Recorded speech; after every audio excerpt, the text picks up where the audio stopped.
Well, hello there, and welcome to my kitchen table.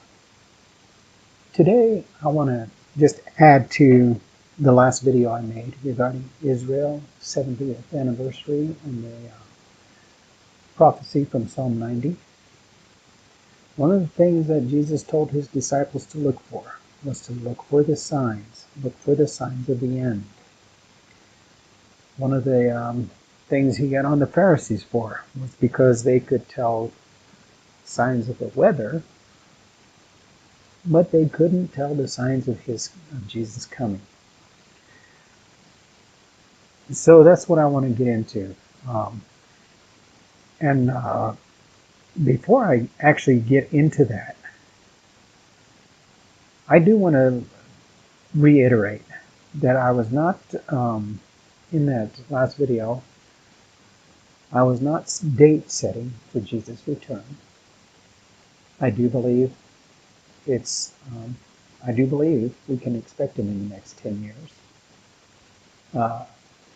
Having said that, like I said in the last video, if he doesn't come in the next 10 years, he doesn't come. And I'll just admit that I was wrong on that.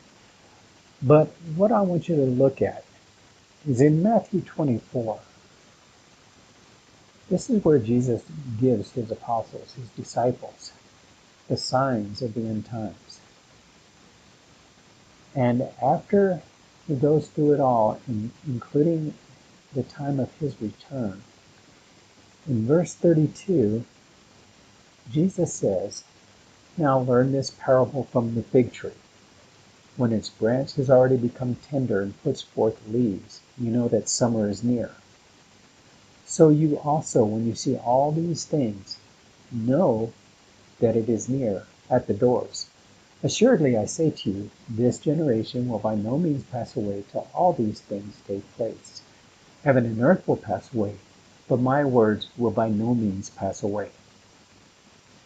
And the generation that he's talking about that will not pass away is the generation that sees all the signs of his return taking place. But he started off with, learn this parable from the fig tree. Now, the fig tree is a representative, it does represent Israel, the nation of Israel.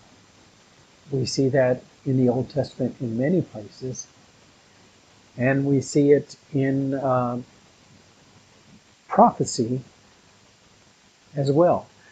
For example, in Isaiah 34, starting with verse 1, the Lord says, "Come near, you nations, to hear, and heed, you people. Let the earth hear, and all that is in it, the world and all things that come forth from it. For the indignation of the Lord is against all nations, and his fury against all their armies. And he has utterly destroyed them. He has given them over to the slaughter. Also their slain shall be thrown out. Their stench shall rise from their corpses, and the mountains shall be melted with their blood. All the host of heaven shall be dissolved, and the heavens will be rolled up like a scroll. All their hosts shall fall down as the leaf falls from the vine, and as fruit falling from a fig tree." Now remember, this is a prophecy about when the Lord comes to rescue Israel. And he speaks of the fruit falling from a fig tree. And there he's speaking of the signs of the heavens, where the stars fall, and those signs. But that's not the only place. That's not the only place. We see in Joel chapter 2. We're going to start with verse 15. Joel prophesies, "Blow the trumpet in Zion, consecrate a fast, call a sacred assembly, gather the people, sanctify the congregation, assemble the elders, gather the children and nursing babies. Let the bridegroom go out from his chamber, and the bride from her dressing room. Let the priests who minister to the Lord weep between the porch and the altar. Let them say, spare your people, O Lord, and do not give your heritage to reproach, that the nations should rule over them. Why should they say among the peoples, where is their God?" This is talking about when they finally call upon Jesus as their Messiah, and that's when he returns. Then the Lord will be zealous for his land and pity his people. The Lord will answer and say to his people, Behold, I will send you grain and new wine and oil, and you will be satisfied by them.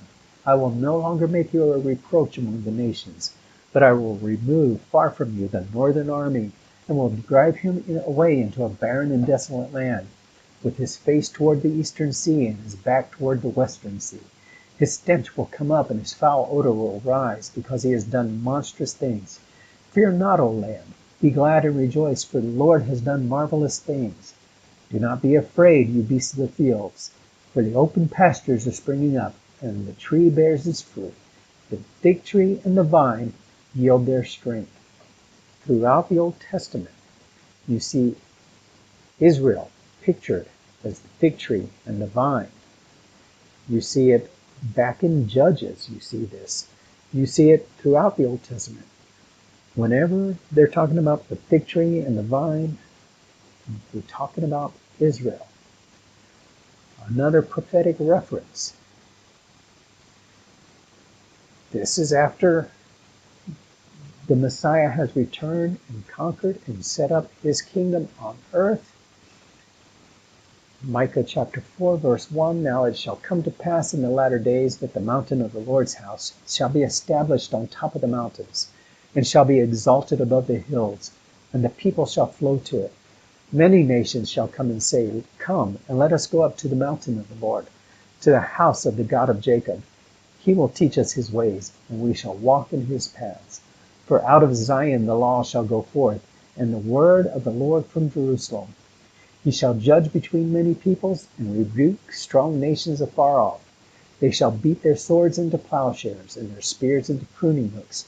Nation shall not lift up sword against nation, neither shall they learn war any more. But every one shall sit under his vine and his fig tree, and no one shall make them afraid, for the mouth of the Lord of hosts has spoken. Here again, we're talking about Israel, peace, the vine and the fig tree. And then in Haggai, chapter 2, starting in verse 15, And now carefully consider from this day forward, from before the stone was laid upon stone in the temple of the Lord, since those days when one came to a heap of 20 ephahs, but there were but 10. When one came to the wine vat to draw out 50 baths from the press, there were but 20. I struck you with blight and mildew and hail in all the labors of your hands, yet you did not turn to me, says the Lord. Consider now from this day forward, from the 24th day of the 9th month, from the day that the foundation of the Lord's temple was laid, consider it. Is the seed still in the barn? As yet the vine, the fig tree, the pomegranate, and the olive tree have not yielded fruit, but from this day I will bless you. Once again, we are speaking of Israel. Speaking of Israel. So when Jesus tells his disciples to be looking out, to be watching for the signs, and he tells them, now learn this parable from the fig tree. When its branch has already become tender and puts forth leaves, you know that summer is near. Psalm 90, Moses prophesied about the lifespan of Israel being 70 years, or perhaps if he's strong, being 80 years. Israel just celebrated their 70th anniversary. And part of that celebration, by the way, was the U.S. recognizing Jerusalem as the capital of Israel and moving its embassy there, having the opening of the embassy the opening of the United States Embassy on the 70th anniversary of Israel. Now learn this parable from the fig tree. When its branch has already become tender and puts forth leaves, you know that summer is near. Just as when the United States was the first to recognize Israel as a nation, other nations followed suit. The same thing happened when the United States said they were going to move their embassy to Israel's recognized capital of Jerusalem. Other nations also followed suit. You can say, yes, but they're minor nations. It doesn't matter. Other nations are following suit. And something to remember, one thing that God promised to Abraham was that he would bless those who bless Israel and curse those who curse Israel. So it's a thought to keep in mind. But I want to show you another parable that Jesus spoke. And here again, he was speaking to Israel. And in Luke 13, starting in verse 6, it says, he also spoke this parable. A certain man had a fig tree planted in his vineyard. Notice the fig tree is in the vineyard. Again, the vine and the fig, representing Israel. And he came seeking fruit on it and found none. Then he said to the keeper of his vineyard, look, for 3 years I have come seeking fruit on this fig tree and found none. Cut it down. Why does it use up the ground? But the keeper answered and said to him, Sir, let it alone this year also, until I dig around it and fertilize it. And if it bears fruit, well, but if not, after that, you can cut it down. One of the things that most people probably don't even know, I didn't know until I was looking it up, is that of the various fruit trees, the fig tree, when it's first planted, actually takes the longest to bear fruit. It usually takes 3 to 4 years before it starts bearing fruit, before it even begins to bear fruit. Notice in this parable, it's in the 3rd year that he comes seeking fruit. Okay? And he's been seeking fruit. Actually, he says, for 3 years I've been seeking fruit on this fig tree and find none.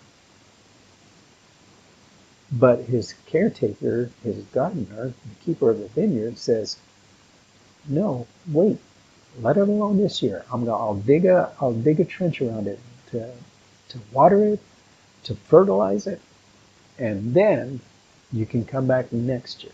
And if it bears fruit, then you'll be satisfied. If it doesn't, then you can cut it down. Israel has been taking 70 years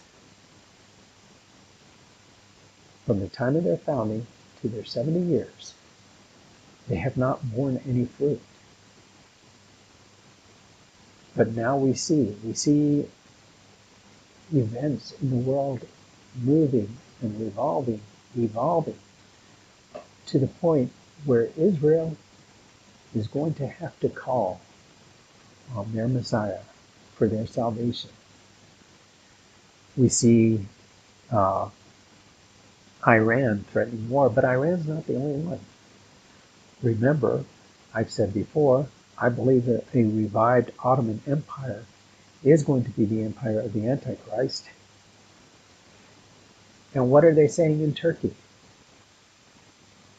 Well, what's being said in Turkey is, we need to destroy Israel. We need to recapture Jerusalem for Islam. This is what we need to do. In Turkey, they've already suggested that all the Islamic nations bring their armies together. This was suggested 2 months ago, that all the Islamic nations bring their armies together to go and make war on Israel and to just totally demolish Israel as a nation and just to wipe them out and to make Jerusalem a Muslim city, an Islamic center of worship. We see the signs are coming What we're seeing now is exactly what Jesus told us to watch for in Matthew 24:32. Now learn this parable from the fig tree. When its branch has already become tender and puts forth leaves, you know that summer is near. The branch is tender. The leaves are being put forth. Summer is near. Israel's being not just recognized as a nation now, but with Jerusalem being recognized as the undivided capital of Israel. And by the way, for all the anti-President Trump people out there, and for all the people who have condemned President Trump's moving of the embassy from Tel Aviv to Jerusalem, it's actually been U.S. law since the 1990s. And every presidential candidate and every president since Bill Clinton has promised to move the U.S. Embassy from Tel Aviv to the undivided capital of Jerusalem. And those are the words that they have used.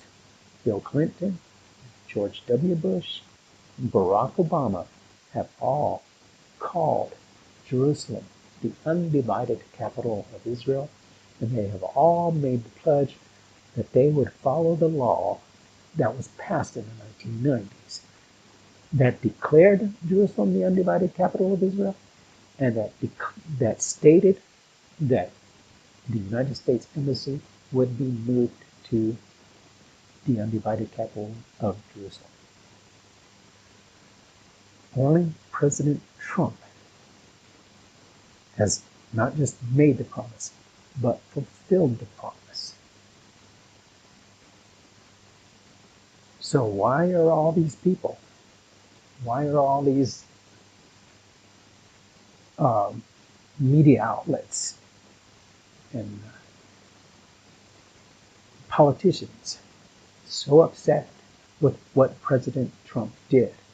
The fact that he followed United States law, the fact that he kept his campaign promise, and yet they're very upset.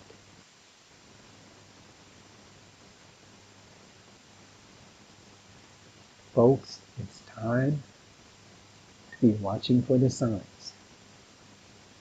The branch of the fig tree, which is Israel, is becoming tender, and it is now putting forth leaves so that we can know that summer is near.